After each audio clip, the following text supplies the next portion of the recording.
Hello, welcome to Box to Board. Tonight we are going to look at Tales from the Loop and Things from the Flood. What have they got in common? What's different?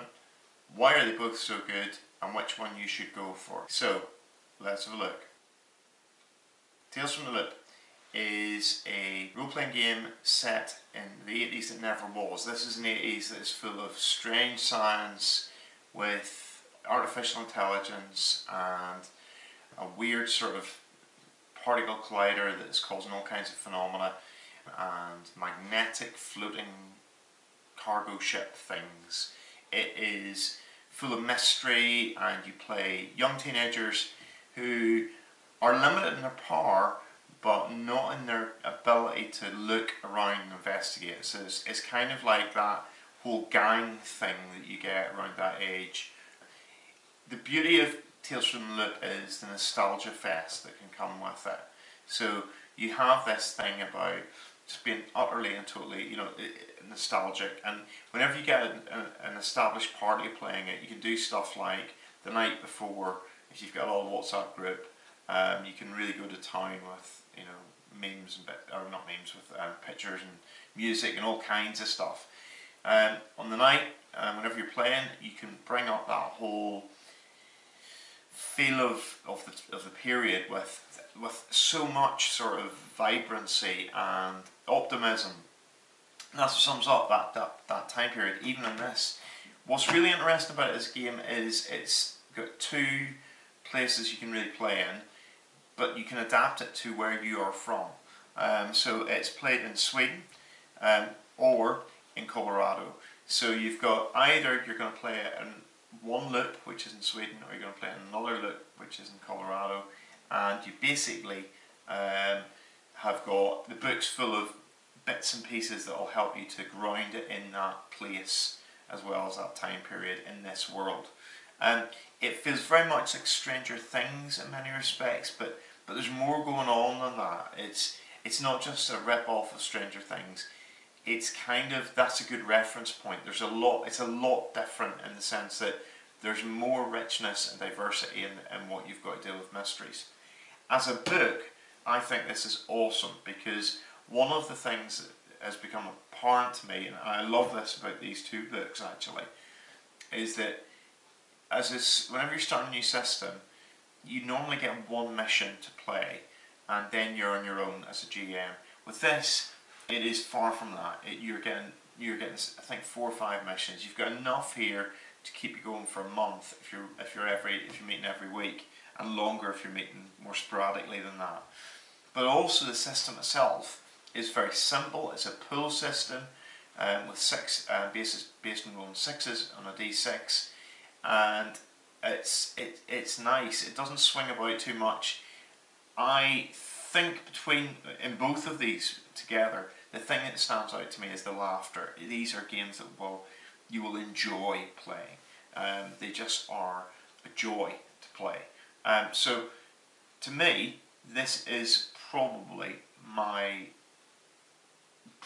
favourite RPG at the minute, this series.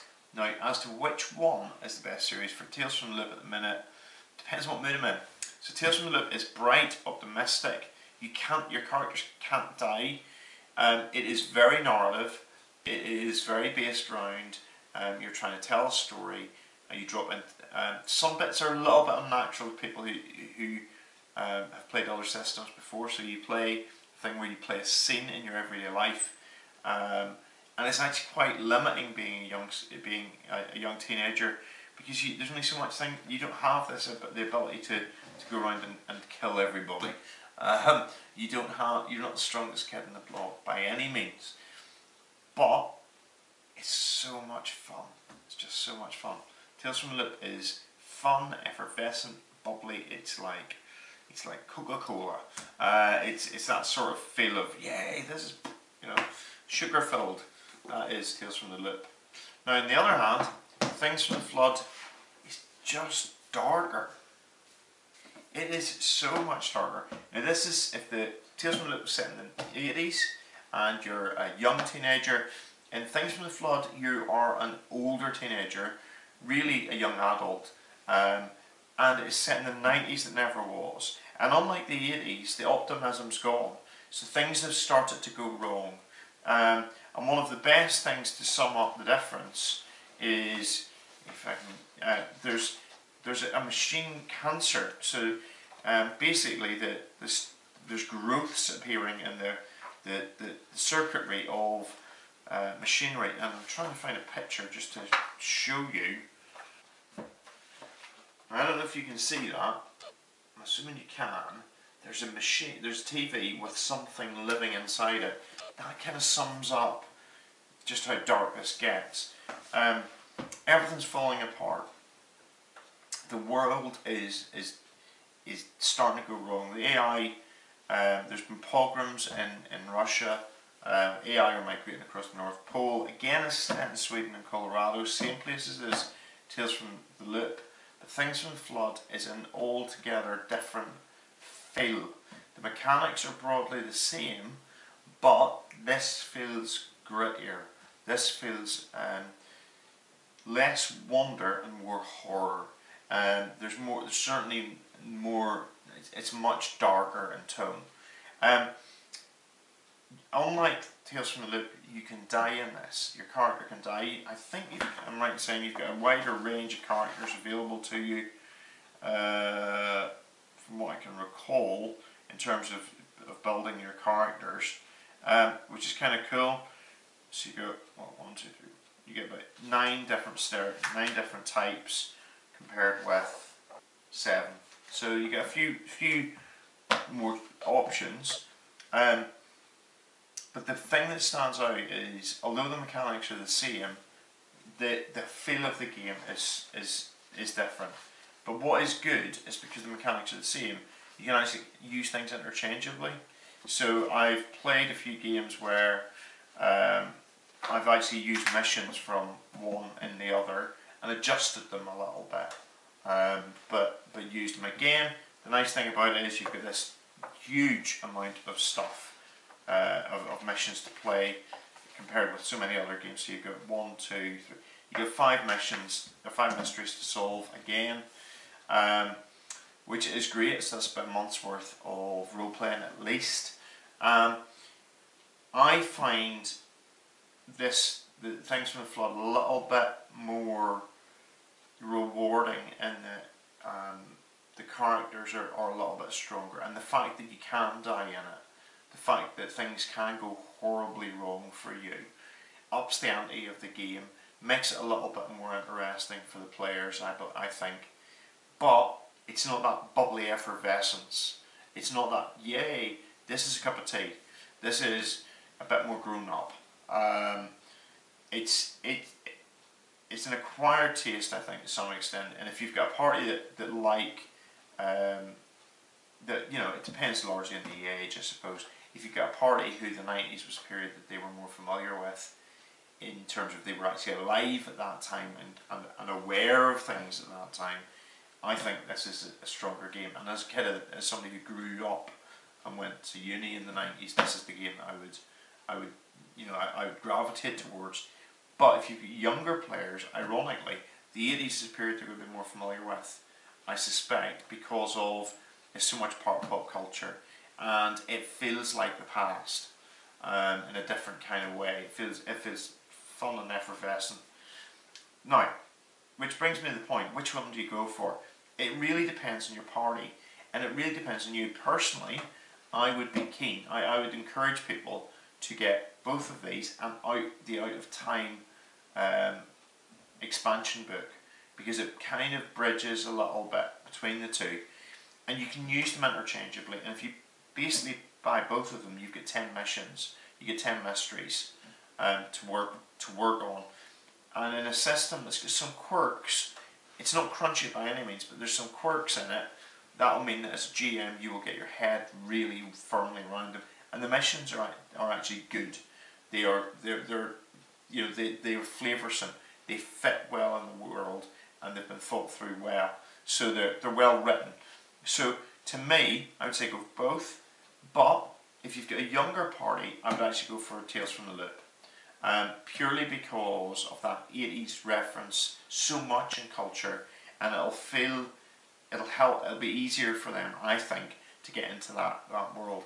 People who were alive in the 90s, they're going to absolutely get a kick out of the Things from the Flood, purely again because the music, the gaming world, everything that was going on at the time, and they reference that throughout these two books.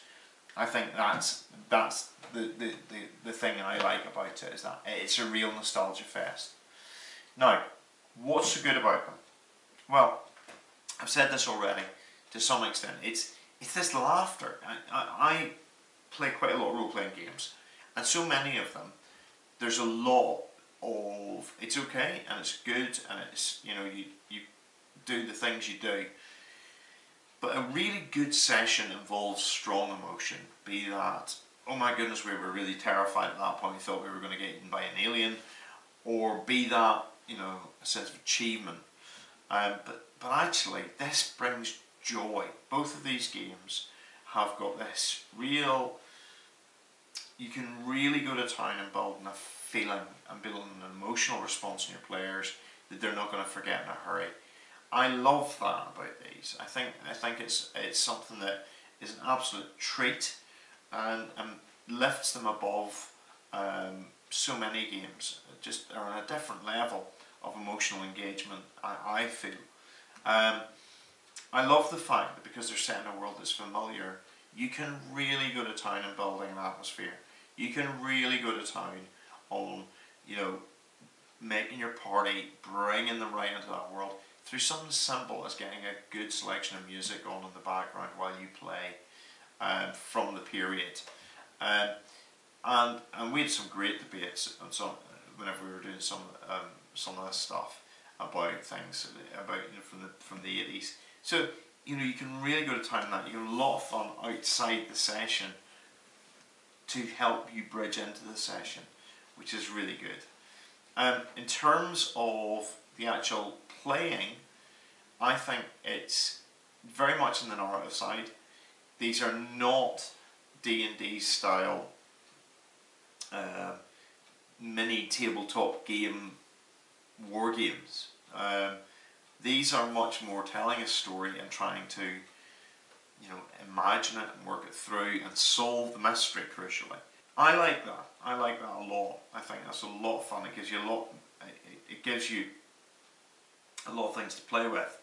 But what's beautiful about this game is there's enough rules there. There's enough detail in the rules to allow the GM to have some structure and have some direction and have guidance, and it feels a safe system. But, and this is crucial, it's simple enough that you can really innovate, you can really improvise. And let's face it, no party does what you think they're going to do. As a GM, this is a bliss fest to run. I love running these games because you can really just work with your players and have a great night. It feels like you're kind of running these characters through their paces, but it's more than that. It's a lot of laughs. And as a GM, you can relax because the system is fluid and simple and clear. So you're not going to be sitting there going, oh, do I need to hang on, I need to check the book for this bit. That's not going to be a feature of your night. So, in conclusion, both of them are really good. Depends I would say which period you gravitate towards. Don't be afraid of mixing up the missions and mysteries, and don't be afraid of grabbing elements and working around it. The system is straightforward and fluid enough, and the world is rich enough to allow you to innovate. And also, I guess the other thing is, come at this with, you know, build the experience, using things like music and chat beforehand, and go for it. Character generation is very easy and very straightforward. I highly recommend these two books. I think they are in a league of their own, personally, but that may be because I like nostalgia. And on that, I'm going to call it a night. We've got a lot of content in role-playing games. I really wanted to draw this together for this series because I thought that Actually, we've got a lot of different videos, and a link across. There's links to the videos on the YouTube channel. But if you don't want to miss any of our role playing games stuff, and we do some tabletop as well, the easiest way not to miss it is to subscribe, and it'd be great to have you on board. We are completely independent. Everything you see on the screen, we buy ourselves, and we have to fund it ourselves. So as a result, we've got a few little ways of getting a little bit of revenue in. Have a look at our t-shirts, they're on Teespring. We've also got just launching Patreon, and that will build over the next few months. And we've got a few ideas on how we develop that. But the Patreon website would be fantastic to have your support. We're made possible by people who support the channel in those ways. So, thank you for watching, have a great evening, and see you next time.